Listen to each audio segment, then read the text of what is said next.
I have been with my girlfriend Megan for 4 years, and we've lived together for 2 of them.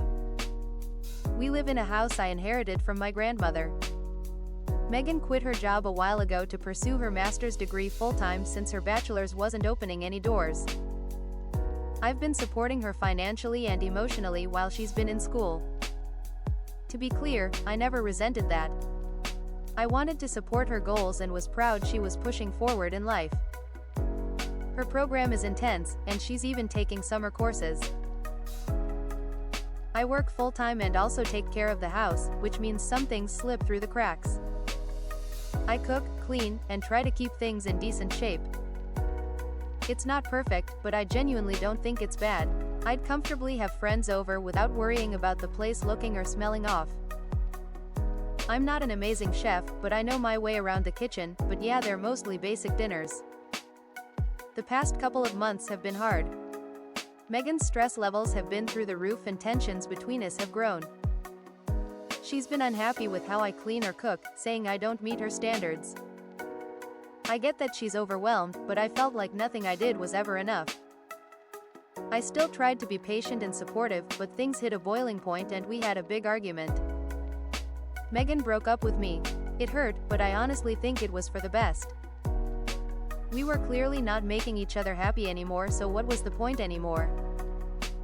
Here's the problem. Now that we're no longer together, I think it's fair for her to move out.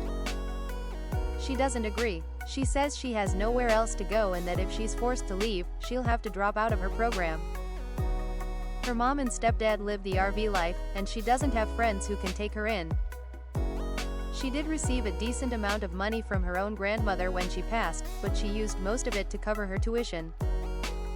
I know she wasn't blowing it, it really did go to school, but now she's tapped out and stuck. I get that this situation sucks, and I don't want to see her crash and burn, but I also don't feel like I should have to keep living with someone who broke up with me. I've already given her 45 days to figure something out, even though, legally, I'm only required to give her 30. She's now trying to say she wants to work things out, but to me, it feels more like panic and desperation than a genuine desire to fix the relationship. I don't hate her, but I don't think it's healthy for either of us to keep living together in this limbo. The following story. My ex and I started dating junior of high school and our relationship lasted 4.5 years. She was my first love and I cherish so many of the memories of our relationship, but there was many parts of that relationship that did not work for either of us and it was time to move on from both of us.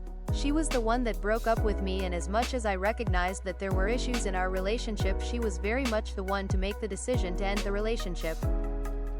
It ultimately came down to us not being compatible with each other. I like to explain it as, the way I expressed my love for her was not in a way that connected with her and vice versa.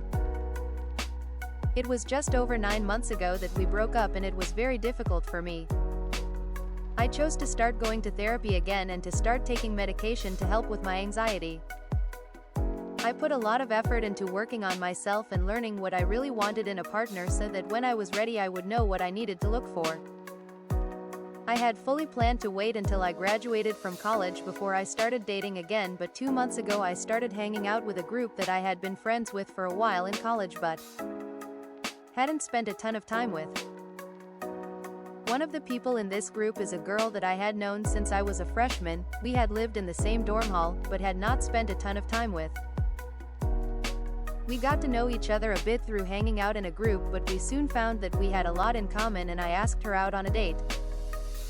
A few days ago we decided that we would be mutually exclusive, but I told her that I wanted to take things slow because I really liked her and I was worried about rushing things since my last relationship was a serious long-term relationship and I wasn't super experienced in being in a new relationship and I wanted to relax and enjoy building our relationship. The big thing is that my ex and this new girl that I am dating are in the same sorority and do not have a great relationship with each other. They had previously had conflicts with each other a few years ago when they held leadership positions in the sorority and have not liked each other since then.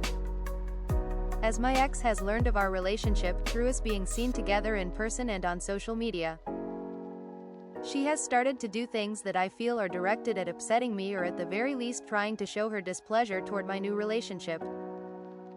The biggest occurrences being when she sent a Snapchat to my best friend from home that she hasn't gone out of her way to talk to since high school. Uninviting the new girl I am seeing from a birthday party at her house, and one of her roommates saying she might try to fight her if she gets too drunk, and most recently yelling, "Fuck you," to me from her front door as I walked down the street on my way to my house. At this point I am conflicted on whether or not I should try to say something to my ex. I think what she is doing is incredibly disrespectful to my and people that are close to me, and while most of it is easy to brush off, it is really saddening for someone that I used to love to do this to me when I don't feel that I've done anything wrong. I don't think saying anything to her would make a difference, but at a certain point, if this really starts to affect the lives of people around me more than it already has, I feel like I would have to. What do you all think? Thanks for watching, come back again.